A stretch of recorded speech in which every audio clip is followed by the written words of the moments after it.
Hi, everybody. Thank you so much for joining us today at the Tory Burch Foundation Small Business Webinar Program. We have an incredible session queued up today. It is called Ready Your Website for the Holidays. I'm Molly Heffernan, Director of Marketing at the Tory Burch Foundation, and I couldn't be more honored to be here today with our guest speakers. A little bit of background on where they come from. They work at Grow, the incredible agency that the Tory Burch Foundation partners with to power our website and all of our digital initiatives. They are absolutely the best in the business. And we are so grateful because they have been on a mission with us to make sure that founders have access to quality resources in a really digestible way. So they are here to lend their time and expertise with all of you to prepare your websites for the holiday season. So we have Megan Moore, who is a senior strategist at Grow and specializes in experience strategy. So for all of you, how that customer engages with your site, how they can navigate and explore, and really you're a brainchild for so many incredible projects that Grow has produced. We also have Callie Johnson, the Associate Technical Director, so strives to deliver flawlessly built digital experiences. Callie is the power behind the Tory Burch Foundation website and many other sites that Grow has produced. Everything technical, but always in the most digestible way. You bring us along on a tech journey that we're so appreciative of. So those are our incredible speakers.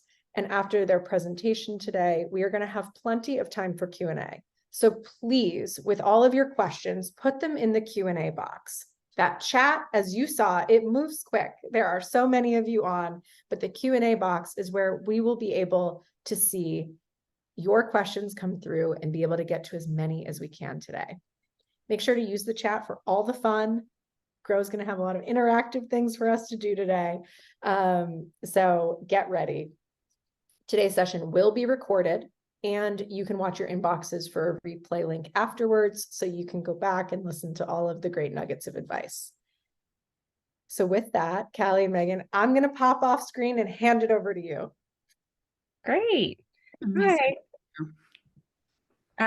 Hey, we're so excited to be here.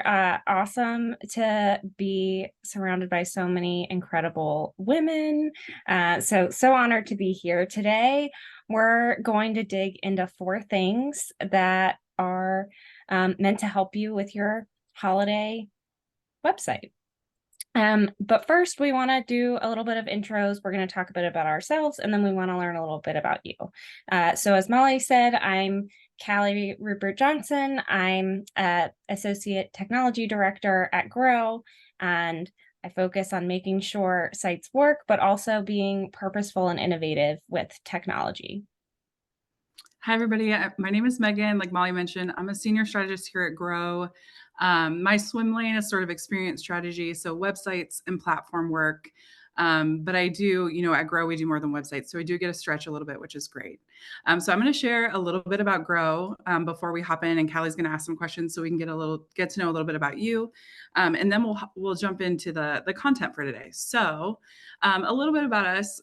So Grow is a digital agency based out of Norfolk, Virginia. And as a team, Molly kind of alluded to this, but we really aim to engage audiences in new and unexpected ways by creating digital experiences and platforms people love. And we've been incredibly lucky to get to do that for some of the world's biggest and best brands, Tory Burch Foundation being one of them. But what does that mean and how does that come to life? We're talking about digital experiences. We've got some snippets of our work here that we've done recently. When we talk about digital experiences, we're talking about, things like immersive experiences, things like product demos, AR, VR, physical digital installations, brand activations, that sort of stuff. And then for digital platforms, that's kind of where the brand.coms come into the picture. So like Molly mentioned, the Tory Burch Foundation website is a great example of one of those content managed websites, web-based apps and services and web-based products, things like that. So really, when we think about Grow, like anything digital, if there's a digital component, Grow is capable of bringing it to life. And so just a glimpse into how we do that, we like to do that through 3 phases. And so one of the first phase, one of the things we really pride ourselves on is kind of like our human obsession. So delighting audiences by really getting to know them, really focusing on the human and kind of what they're looking for, really asking all of the questions. And then we've got creative innovation. And so that's kind of really sitting at the intersection of creative ideas and tech innovation. So, reimagining what's possible. And then, of course, world-class craft from idea to execution. So Callie and I work with a whole crew of really brilliant people who help bring everything to life through exceptional craft across art, copy, and code. So that's a bit about Grow and what brought Callie and I here today, but we'd love to know a bit about you too. Yeah, so we're gonna ask y'all a couple of questions. So first off, let's have some grounding in how y'all feel about your web knowledge. So post in the chat with ABC. So which emoji represents how you feel about your website prowess? A, do you feel a little bit like a clown when it comes to the web? Maybe you're not entirely sure what you're doing, don't understand the lingo, all of that. B, maybe a little unsure, feeling potentially really good about some areas, but not great about others. And then C, are you a wizard? You got it. You're super confident, you know what you're doing, you know all of the things. Okay, I'm taking a quick look at the chat. Got a lot of A's and B's. Good. Well, great news. We're going to help you with your web and during the holidays. So next question is, how are you feeling particularly about getting your website ready for the holidays? So A, are you sort of hiding, pretending it doesn't exist, a little shocked that it's already September 20th? B, are you all about it? Maybe you're just super prepared, or maybe you just love the holidays and are super excited. Or C, feeling okay, sort of like melting into the background, doing a little stuff, but kind of just letting it roll out as it comes. Well, great. So now we know a little bit more about how y'all are feeling. Let's talk about something that you all should be more confident about, which is what you want. So what do you want to get out of this holiday season? What are some of your goals? Maybe that's increasing sales. Maybe it's awareness. Maybe it's donations. Okay, we see lots of sales. Brand awareness. Awareness, yeah. All the sales. Give us all the sales. All the business. Yeah. Okay. Well, keep those goals in mind as we dive in and think about, how some of the tips and tricks that we're going to talk to you about make sense to support your goals. Yeah, it's always awesome to see how people are thinking like through the lens of success. But now that we know each other, we're going to talk a little bit about the busiest time of the year. So, at Grow, as we talked about, we do, we build compelling websites year round. And so it's something that we're always thinking about. But we do know, for entrepreneurs and brands like many of y'all's, I think, a successful holiday season is probably one of those things that can parlay into a successful year if done right. And so we know that it's really important to plan. And so we're hoping to help you sort of like plan ahead and make sure the website experience is ready, using and sharing some of the same principles that we use every season here at Grow. So today we're going to talk about, we brought 4 things. So we'll talk through some tips and tricks, digging into those things to keep in mind as we approach the holiday season. So to prep your website for the holiday season, the first thing we're going to talk about is how to get the most out of your holiday traffic. So, we imagine as one of the busiest times of the year, we're going to see a lot of traffic increases to the sites, maybe some new audiences coming. And so, how might we capitalize on the traffic to see continued success or kind of like boost success throughout the rest of the year? And then Callie will chat with us about some things to consider as you look to zhuzh up your brand for the holidays. Brands are really important to us, right? But how does that translate to your website? Callie has some really great tips. And then we will also talk about trends and insights. We know it's really important to keep an eye on what's going on around us, but how do we apply that to our websites for the holidays? Should we apply that? What does that look like? We'll chat a little bit about that. And then we'll end with Callie walking us through some best practices and sharing some sort of high return, low intensity ways to implement those. Especially like Callie mentioned, knowing we're already the middle of September and it seems like everyone's feeling maybe a little bit overwhelmed in terms of what to do with our website. So we'll land on some maybe hopefully easy things for you to implement today. So the first thing we're going to get into is how might we make the most of the holiday traffic? So again, one of the first things people think when we think about the holiday season is that it's busy, right? We're all busy. Our websites are going to be busy. And so one of the ways we do that is through analytics. So we'd love to see through a Zoom show of hands or even through the chat, if you feel more comfortable there, just letting us know how many have analytics on the website, how many have it set up and who doesn't. Oh, lots of people. Awesome. I think so far we're hearing all yeses, which is amazing. So as y'all probably know, analytics are really important because they can tell you a lot about your site. So, we think about things like traffic details, entrance pages, things like that. It can answer a lot of questions and not as many, not just about the website performance, but also about who's coming to your site and what they're doing there. So who's coming to your site? How are they getting there? What devices are they using? How are people entering and where are people entering? Who is converting and how user flows, right? Like how are people flowing through the site? What content do they find most engaging? And then content engagement, what content are they interacting with and what are they searching for? Yes, I'm seeing a lot of people say they'd love to better understand analytics. It can be overwhelming. And so really when we think about all these things that we can find from our analytics and we think about the holidays and the increase in traffic, one of the ways that we want to use the traffic is one of the good things to think about is like, what do I want to know from my analytics? And so an increase in traffic obviously means an increase in data. So if we use them right, analytics can especially tell you a lot, during this season, if we use the traffic. And so if we start looking at the analytics, it's the middle of September now, right? So the holidays are coming up. We probably don't want to redesign our site. We don't want to start from scratch. We probably don't want to implement a big, bunch of huge changes. But it's a great way to kind of use the upcoming traffic haul to test some little tweaks and make some hypothesis. So as a guide to help you analyze your data in terms of like where you might start, maybe begin by asking yourself some questions because, like if you're not a wizard, analytics can be really overwhelming. And so if you start with some questions, you at least have a place where if you need to go to Google and chat and like kind of ask Google, how do I find out how people are coming to my site? There's a lot of great guides out there. But here we've got some questions on the site. If you are a bit of a wizard or you feel comfortable or you've tried this before, we'd love to have you enter in the chat what questions you've maybe asked to help drive some of your exploration into analytics. But on the site, so if you were driving campaigns or promotions, maybe digging into like which campaigns and promotions resonate, how might I go into my analytics and find that? What products drive the most traffic, right? Like finding out popular products, especially as you go into the holiday season, being able to predict maybe where you're going to see a lot of traffic. And optimize where you might want to make some small tweaks that might be more impactful. What are the most common ways in? So how are people landing on your site or entering your site?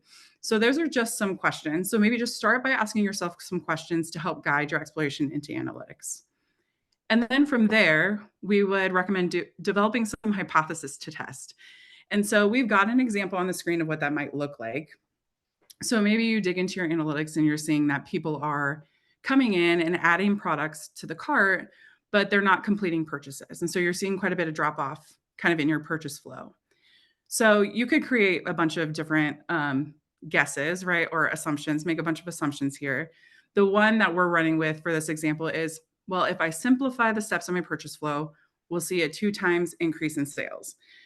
So if that's our hypothesis, then we can kind of narrow it down to some possible actions and small tweaks that we can make on the website to kind of test that out using the influx of traffic, knowing that we'll probably see results a bit quicker if we kind of leverage the peak holiday time that way. So we've listed some possible actions here. The first one, maybe we can minimize and streamline the number of inputs required to purchase. So I'm sure we've all been on a website before where you have to add your shipping address. And then later in the process, you also have to add your billing address. And those things happen to be the same thing. And for whatever reason, because we love things that are quick and convenient, that's kind of frustrating from a user perspective. So maybe we can just add a checkbox, or maybe there's something where we're able to simplify that. So that would be one example. We've got a couple others here. So being more transparent about shipping fees and options earlier on in the checkout process. Oftentimes, we might end up with some procrastinator shoppers who are shopping on Tuesday and they need their gifts by Friday. And it would be really helpful for them upfront if they knew if you had expedited shipping or not. So that's one example, but also like shipping fees. If you're in a remote area and your shipping fees are, I'm expecting to pay $23, but then I get to the cart and somehow it's $45. That's a little off-putting. So just looking at opportunities to, why might people be dropping off? And then the last one is a guest checkout flow. So we see sometimes you have to log in to check out. And so maybe for the holiday season, we can create maybe a quick loophole or add a guest checkout and see if that helps kind of increase our sales and our conversions there.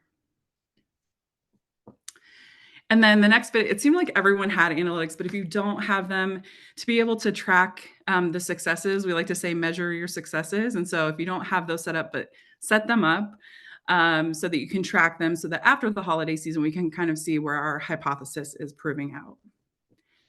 And then during the season, really just sit back and let the website do the work, right? Let the traffic do the talking for you. So once you've made your tweaks, we don't really need to do very much. If anything you've updated isn't working, obviously we want to fix that, but really save the bigger things for the post-holiday season.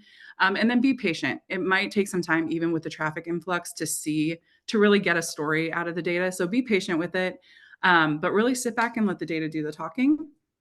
And then after that, we've kind of got this system where it's a repeatable thing. You can iterate on it. You can see what worked and what didn't, where are there opportunities to build on what you've done. And with additional time, maybe there are some enhancements and bigger things that came out of it that, you have the time after there's not as much traffic to go back and address for your website. Great. So you can use your analytics to help you focus in on what you might want to update. And now I'm going to talk about how you might do some light holiday updates and make sure that you're staying on brand. So a couple of elements to consider. The first is voice and tone.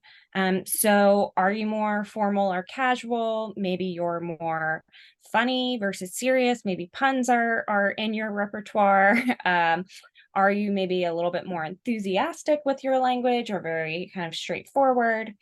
And then colors and visuals, not just the colors you use, but how you use them. Are you leaning into visuals a lot? What's kind of your design style? Are you maybe a little bit more geometric? Maybe you're more avant-garde or editorial. And then lastly, your unique offerings and positioning. So what is it that makes you unique? And this also includes your values. So how is your mission and vision sort of like distinctly yours? And then what are you offering that maybe your competitors aren't? What's kind of your edge that you can keep in mind? So with that in mind, I'd love to hear some adjectives for how y'all would describe your brand. Post them in the chat. Nice, nice. We've got sexy, amazing, brassy, whimsical. All great adjectives. I love these. I know, I know. So let's talk about how we can translate that into our websites. So I'm going to go through a couple of examples. The first is Southwest. So this is an awesome example of a service brand really showing up and like showing how it can support you during the holidays. So it might not be something typical for the holidays, but it's saying, hey, during this time, here's how we can support you. it could go even further here by highlighting some of the unique positioning of Southwest. So Southwest is known for giving you 2 bags free. It could lean in here to be like, we're going to help you carry all those presents, wherever you're going and back without any extra cost. And then another thing that Southwest is doing here that's great is they're just being smart about what they're taking on. So not redoing the whole page, just sort of focusing on the hero and putting all of the effort there. A couple of things that could kind of be even better here is maybe leaning into brand colors a little bit more, like the green maybe isn't as on brand, but then also is Christmas and New Year's needed to be said, could you make that a little bit more generic and have it work for a longer period of time or be accessible to more people? Okay, another example is J. Crew. So J. Crew is super, super consistent with their visuals and copy. Everything, looks and sounds like it's part of the same family. So that's really great. Sort of like the top of the page looks like the bottom of the page. One thing that is not great here, though, is that it's really hard to read. So don't forget about color contrast when you're doing updates to your site, especially when it comes to text on images.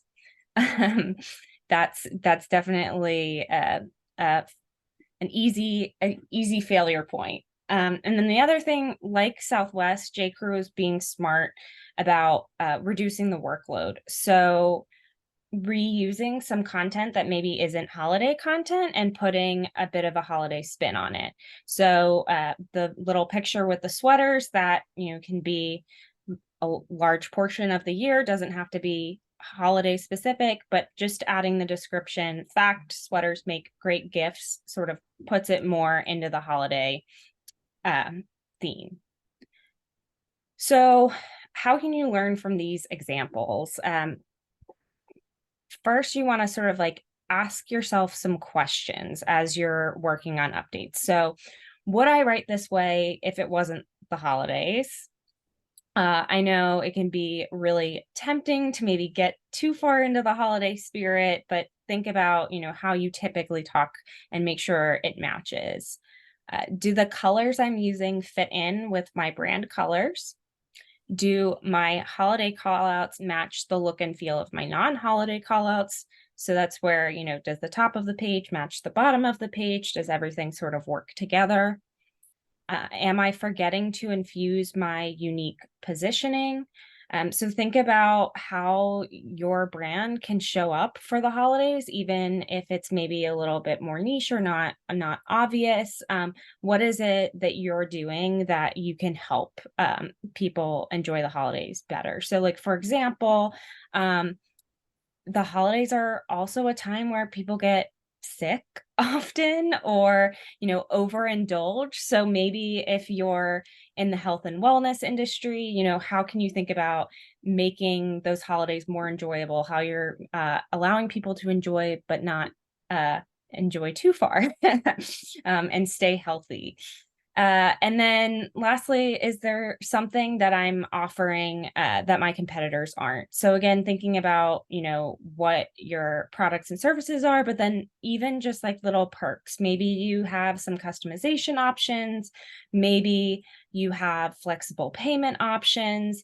And then also like maybe you just have some unique values that are really a selling point. Like maybe you offer sustainable shipping, or there are some social issues that you support that make people feel more confident in buying from you. Okay. So now just a couple of quick wins on how to actually implement some things. So like I said, ensure proper contrast. The holiday colors are notoriously bad for color contrast. It's really easy to check this out. There are a ton of contrast checkers online. You can Google them. WebAIM is the one that I use, but there are plenty out there. And then make your existing content more festive with maybe an updated description. Lean into sort of themes that are common across multiple holidays to get the most use out of it. So, think about gifting and gratitude and celebration and parties. Those happen, at all different holidays. Don't be afraid to reuse your old content. I highly doubt people remember what you used last year. And if they do, that's awesome. You have a really great fan base. Keep it up. But yeah, don't be afraid to sort of like recycle that, put a different spin on it. Use AI to help with your copy. So AI is never going to get you to perfect, but can help you with a bunch of options really quickly. So just a couple of tips there. Make sure you provide AI with a little bit of like grounding on your brand, and then you can ask it questions like generate 10 copy options for a site hero, and maybe 7 of those are bad, but maybe 3 of them are ones that you can take forward. And then lastly, just focus on a couple of key site elements, if any. So just a small hero change, just a small navigation change. These are tiny things, but they can go a long way. Awesome. All right. So now we're going to transition into talking about how you might smartly lean into trends and insights. So before the holidays, it's a good idea to take note of what's going on. So there's cultural trends, competitive trends. I'm sure we're all keeping an eye on what our competitors are doing within the industry and verticals you all are in, and all of the things in between. But knowing what competitors are doing and how consumers are shopping will really help get prepared for any holiday scenario, even if it's not stuff that you can take into account for your website for this holiday season. Another thing that I think is really good about trends in terms of like an audience is like, as we think about the holidays, there will be new audiences introduced to your brand just based on gift giving. So if you usually cater to new moms, you'll probably have some visitors that are shopping for new moms. And so how might you capitalize on those? And what does that mean for your website? And so it's good to just be aware of what's going on around you. So I would love to, in the chat, if you guys could just drop some things you've seen over the last year, some things that are top of mind in terms of trends you've noticed for your verticals. I think as we look through the comments, this will be really helpful for everyone to see. But super interested to hear what y'all are thinking about, what's top of mind for you guys as you head into the holidays. Charcuterie boards for recipes. That's awesome.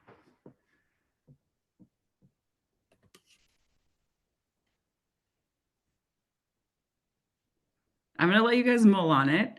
And then AI, granny squares. Nice. What makes a meaningful gift? That's good. Barbie. Me too. Okay, so you guys keep throwing those in because I think it's great for everyone to see. I'm going to move on though, because we've noticed them too, and I think we're seeing some overlap as well. So from our perspective in terms of doing this sort of thing year round, we see some recurring themes too popping up. And so one that pertains to the holidays is people are really shopping earlier and earlier. For the last couple of years, we've seen this trend of people shopping for the holidays and keeping their eye on holidays, on sales for the holidays earlier and earlier in the year. So we're in the middle of September now. We only have a little bit before people are probably technically calling this the holiday season, but they're scoping out different brands and taking their time inside of that consideration phase. So we're talking, right now, people are probably shopping for the holidays and thinking about the holiday season. The next one that we've noticed is brand loyalty has less and less influence. So it still has some, we're not saying it's going away, but it used to be that people would only shop one brand. And there was a whole slew of people who were just loyal to specific brands. But now kind of with the growth of the influencer market, thinking about things like I'm looking for the best dupe, or you have the big product drops, or people doing, these swaths of product reviews and things like that. We're seeing consumers be much more comfortable experimenting, sort of chasing trends, but experimenting with new brands. So that's something that we're noticing. And then social, as you all probably already know, is doing more than gaining influence, right? It's making sales. So we can purchase on websites, we can purchase on Instagram, we can purchase on TikTok, pretty much anywhere we are and we gravitate towards, we can purchase from now. And what that tells us is that consumers are comfortable shopping outside of websites. And as we know, with the pandemic, the whole shopping experience and the whole shopping flow is between digital and in real life and all the things. But social can do a lot for us. And then AI, somebody mentioned AI. I think this is top of mind for many people. And like Callie mentioned it in the last section, there's a lot of ways that you can leverage AI. And so, understand it or not, it's here. And so it's bound to shape some of the ways that we shop, the ways we live, and the ways that we work.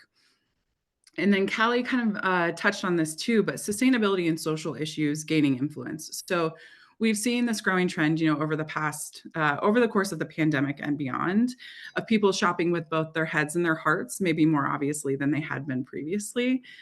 So willing to sacrifice on certain things, whether that's like convenience or shipping times, in exchange for kind of the peace of mind that they're aligning themselves with sort of businesses that support and share their values. And so what does this mean for all of us in terms of, okay, well, what do I do with some of these things as we think about the holidays?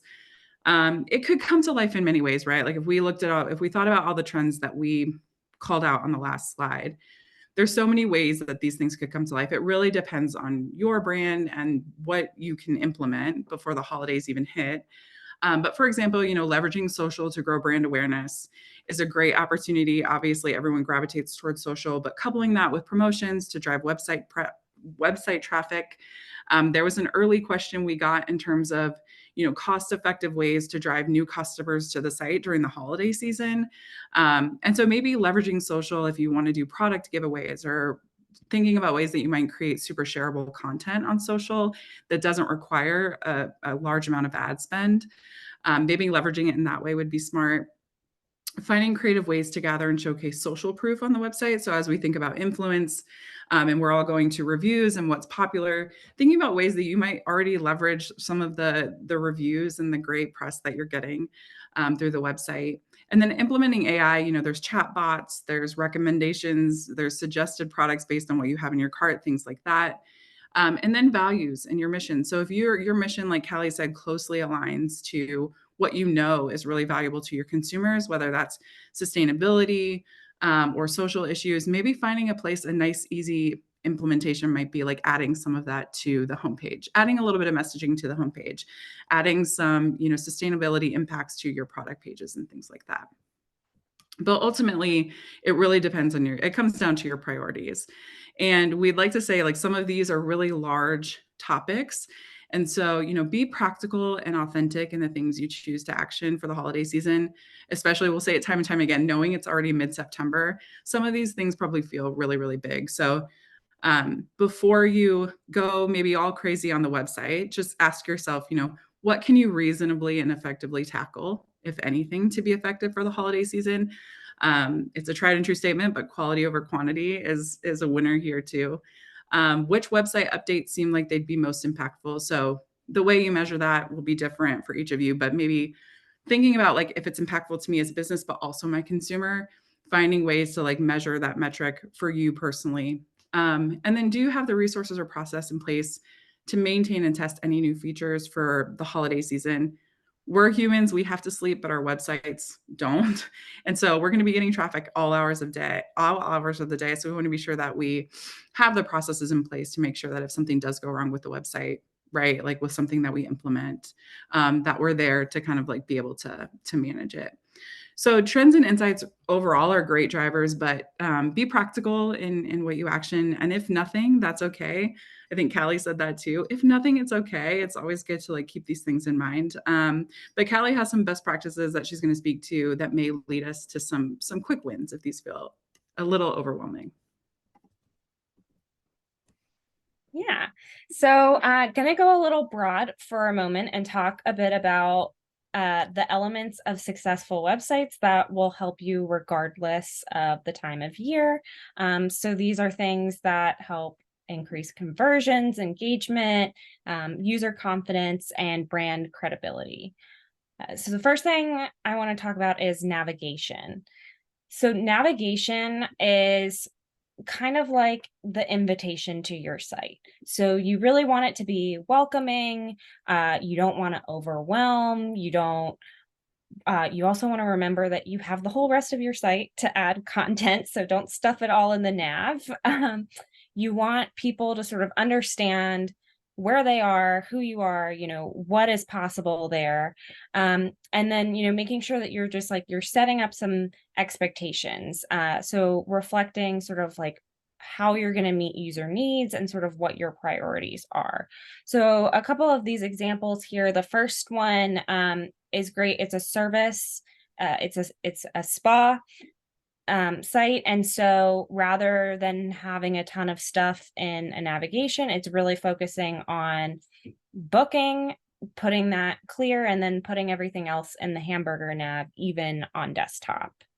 For the second example, there's a lot more going on, but thinking about using styles to help with how you're setting up your hierarchy and stuff. Another thing that, could make this even better is maybe putting some things, nesting some things underneath each other. How are you sort of streamlining it, putting just the most important parts?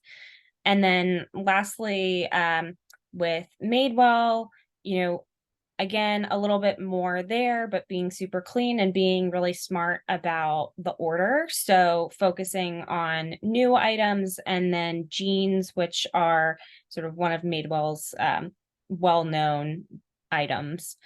And then the other thing here is just like the smaller promotion up top. So being smart about keeping the space to have that sort of branding moment, and to have that moment to show people, hey, this is who I am. This is, how I'm here to help you immediately, and not distracting from that. So that all really comes into play as you look at the rest of your site as well. So beyond navigation, you want to be thinking about that clear hierarchy and making sure that you're aligning your hierarchy with your goals and what your users are coming to you for. So both of these examples are doing that by using different content types to help indicate what's a feature, what's not. And that also helps provide multiple ways in, helps kind of like funnel people into content. And then even with your promotions, sort of the opportunity to put it up high, then put it down low, and sort of start to get people further down, and keep reminding them of that. And then the other thing here is don't forget performance and accessibility. No one likes a site that loads slowly, so make sure you're thinking about optimizing your images, especially when you have an image heavy site like this. And then think about how it's going to look across different screen sizes. So if it's busy in desktop, it's going to be really busy in mobile. So just be mindful of how it's going to look across different devices.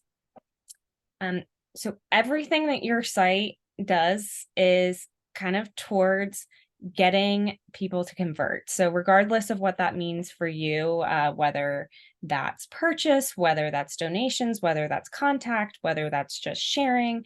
So you want to make sure that you're setting yourself up for success when it comes to conversion. Megan touched on this early on. There are a lot of ways to help make it easier to convert. So this is a great example. It has a lot of those options. So for one, an add to cart button rather than having to go to a detail page first. Another thing like that is like a quick view button. Super easy access to your cart and sort of how it opens on the side, and you can open and close it. The frequently also added is a great thing. The opportunity in your cart to have add-ons, or to maybe it's like gift one for yourself too. Always having that opportunity there. And then having some clear information about shipping and pickup. Another thing that Megan mentioned earlier, are you being transparent about payment methods and other things, so people sort of know what they're getting into. So those are all some like high level best practices. Now I want to talk about some quick ways to implement them, some smaller little baby steps. So for your navigation, don't feel like you need to change everything. You can keep it the same, but maybe just a couple of language tweaks can help sort of clarify things. Maybe, bumping up the size or the style of a font to help give it a little bit more distinction. And then just make sure that all of your navigation items are really needed and really, purposeful. If it's not a priority, remove it. And maybe you just remove it for the holiday season and bring it back later. Make sure it's super easy to get to your product and service detail pages. So don't hide your content. And if you're already thinking about promotional content, maybe think about how you can leverage that to help provide more pathways into detail pages. And then on that note, thinking about where you're placing your promotions, helping provide opportunities to drive users further down the funnel. And don't be afraid to use your promotions multiple times in multiple places to sort of reinforce and help get users to convert. And then, like I said, optimize your assets for fast loading. So web assets should ideally be less than 200 kilobytes. And then it's also maybe smart to think about separate assets for desktop and mobile, so each of them can look great and load quickly.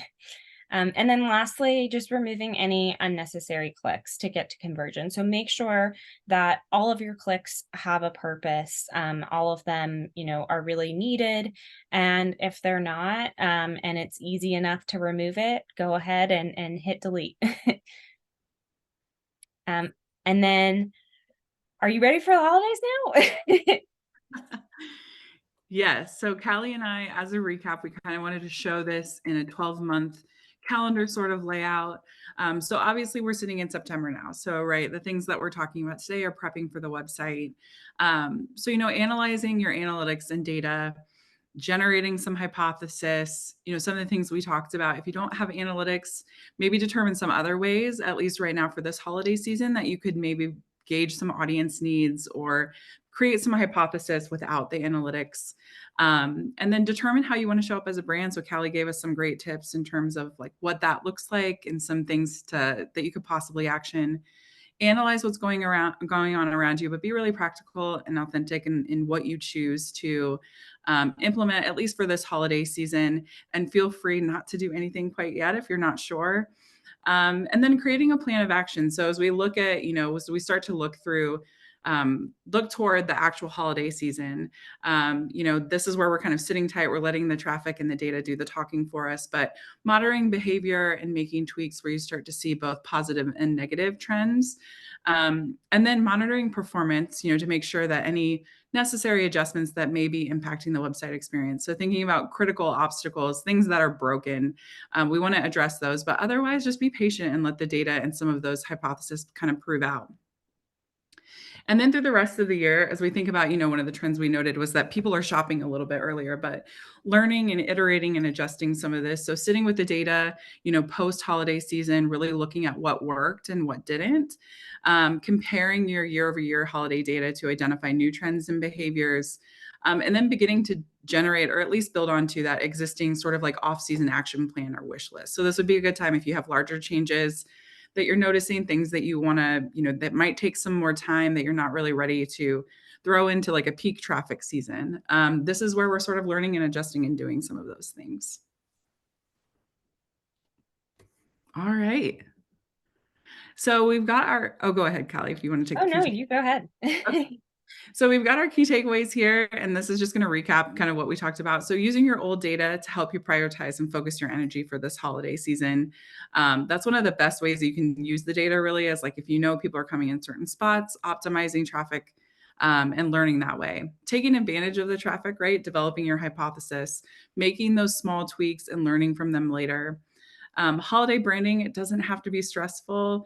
We can keep the color contrast in mind. Feel free to repurpose old content where it makes sense, and leverage tools like AI where you can to help. Trends can be great, but be practical and authentic in the things you action. Prioritize high impact, low effort updates to navigation, accessibility, and content. So some of the best practices that Callie walked us through. And then make the most of your analytics, measure your successes. So this is really an ad for if anyone doesn't have analytics set up yet, setting that up and just measuring your successes, because they're so valuable in continued success and growing your success with your website. All right. Amazing. Well, I mean, Megan and Callie, that was packed full of incredible information, and we are so grateful. We had a lot of questions come in. So I'm going to start with one that is just launched out of something you just said, Callie, about images.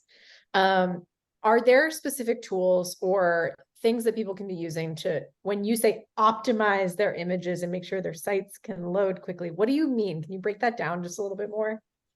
Yeah. So there are plenty of tools out there, and it really depends on what support you have, what level of technical prowess you have. So there are, like, if you have a dev available, there are plenty of command line tools. But then if you're not as familiar with that, even just oftentimes like doing a file export, you're given options that with like sliders of, okay, how good of a quality I want. And like I mentioned, ideally under 200 kilobytes, you'd be surprised by, how low you can get and it still look nice. And then there are also plenty of tools if you just, go into Google and look at an image optimization tool, plenty of things that you can do there too. Amazing. Well, I think the image question launches into another question that came up, and Charlotte asked in the chat about, you have your hero for your website, and how often should that be switching out? Should it be a carousel? Should you be like chalking all the information in there? And I know from my experience with you all, you have some strong points of view and good tips around the hero. Callie, do you want to jump in, or do you want me to? I'll let you take it. It's more of a strategy question. Okay. So for a hero, it's a great question. I think I would say, so carousels, it depends. There's a lot of research out there that says for carousels, they don't typically, it's unlikely for someone to get through to like the last slide that you would have in a carousel. So I would probably recommend just heroing the most important thing. And then when we think about the holidays, to Callie's point about brand, I think it can be like a nice way to zhuzh it up. I don't think it's necessary in terms of like converting audiences specifically.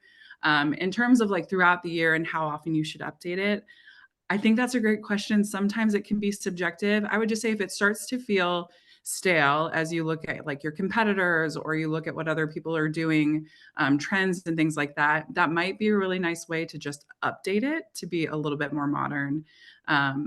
So yeah, those are some high level takeaways from here. That's great. Well, I'm going to shift gears a little bit because you all mentioned the hot button AI. And I think we're all reading headlines and it's really in the news everywhere. But for a lot of people here, they're small business owners, perhaps even solo founders. So how can founders use AI to support on their brand voice and positioning their companies at the holidays versus tapping like a real human being? And like, what's the right way to assess when you pull AI in and when you need that human touch? Yeah. So I think the best thing to remember is that AI is a tool. And so just like you would use any other tool, you're always going to want to double check it and make sure you have sort of the final say. It is pretty incredible what AI can do. And I think, as long as you are not putting any sensitive information in there, you can give it a lot of information and sort of like give AI some grounding. Talk to someone as if, as if you would explain your business to a friend or a family member. Give that information to AI and then ask it a bunch of questions, and it's pretty surprising what will come back. You can also even use it to do a little bit of like market research. So you can ask it some questions of like, hey, I'm in this industry. What are some brands that are doing well? Definitely recommend you double check any sources, or take it with a grain of salt, but it can kind of like get you that one step further. I almost think of it as like, remember when we had the Dewey Decimal System in the library, and now you can just go and search and you find your book. It's just kind of like helping you get there a little faster. Makes a lot of sense. I think, our questions, we have all different ones. So I want to jump back to one about navigations. You all talked about the importance of hierarchy and message. And Hillary shared in the chat, just noticing J.Crew specifically does like gift guide right under the header. How much should the nav and the top switch into that festive messaging versus priority business messaging? I can take that, Kelly, if you want to take it first. Yeah, so I think it depends on how much you're putting into like a holiday gift guides. They're really popular. So from an SEO perspective, I think they can probably bring you more audience than maybe it could if you didn't create one. In terms of the navigation specifically, I think if you're going to put the effort into creating them and doing some of the holiday things, like Callie mentioned, the discounts specifically, or if you have like a specific sale happening, from a like user experience and user flow perspective, I think it's smart to include some of that in the nav. We wouldn't want to stuff the nav with all of those things, but maybe if you're prioritizing a couple different efforts, then maybe just prioritizing one of those in the main navigation, and then also throughout the homepage. If you're scared to change the nav, I think, like Callie mentioned, doing content features and things like that is a really great way to drive traffic through the website. Yeah. Great. And so speaking of driving traffic, somebody here shared, how important is it to run ads during the holidays and put paid investments behind getting people to your site? Yeah. Go ahead, Kelly. Oh, you go ahead. I would say, I think, I like to say, like, you can have a great website, but it's not going to do much for you if you don't have ways to get people there. People always say, like, if you build it, they will come. And with a website, that's not always particularly true. And so for the holiday season specifically, as you think about, there's going to be a higher percentage of people searching and shopping, especially like we talked about those fringe audiences, exposure to your brand. And so I think if you have the capital to do it, it can be very beneficial. But, like we mentioned, there are other ways probably that you could drive traffic to your site. So I wouldn't say it's a make or break. I guess I'll also tack on, because advice we like to give founders too is that before you make any paid investments, like if you haven't dug in and understood your customer and your data, you are sort of barking up the wrong tree with paid. I think really know your insights before you put any money behind something would be our biggest PSA to the world. Know your customer inside and out before you waste any dollars. I'm conscious of time. We have a few more minutes. I'd love for each of you to share kind of like throughout your career, some of the big site misconceptions or errors you see people making, not just at the holidays, that you would want to impart advice for everybody on. What would you wish what mistake do you not want to ever see again on a website?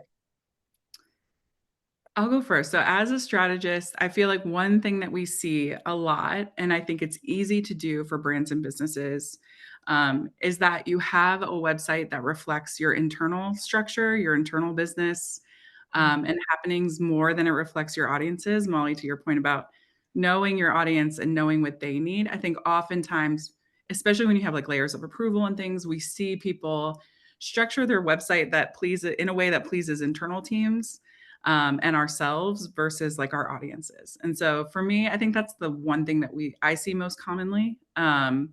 And it's maybe not the easiest thing to fix, but just keeping in mind, like, who am I talking to? It's not always ourselves.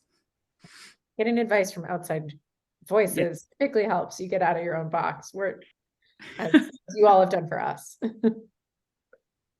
Callie. Definitely. So on the dev side, some of the things that I think about are performance and accessibility. So, I mean, honestly, the biggest thing is putting like 2 MB plus images. I mean, I've seen like 50 MB images on sites. Never do that, please. um, That's huge. You can't attach that to an email or no. it's enormous. That is not needed. That's if you want a mural outside, do it there. But also just thinking about like accessibility and sort of the hierarchy, but also, making sure that you double check that it works on a phone. You don't have to support all browsers, but make sure you're thinking about super common ones. And don't forget that tablet exists. And then lastly, I would just say, along the same lines of Megan, like thinking about just best practices for user experience. Sometimes if you're not sure, it's helpful to look at sites like Amazon or YouTube, or, like the really big sites where, you might not have the ability to do all of the research and the money to do all the research, but that they've spent a lot of time doing user testing. And so think about, don't reinvent the wheel when it comes to basic UX navigation elements, things like that. Yeah, that's great advice. And what you all do so well and what we're always doing is look at those big players. And we all as entrepreneurs don't need to reinvent what a mobile menu looks like. You're just going to confuse your customer. Put that hamburger where all the other sites are, make smart choices for your website. There were so many questions today, and I think there's no way for us to get through every question for the holidays, but we are very appreciative that I think you answered some of the biggest ones that our community has around the holiday season. So Callie, Megan, we are so grateful for your support, getting us prepared for the holiday season.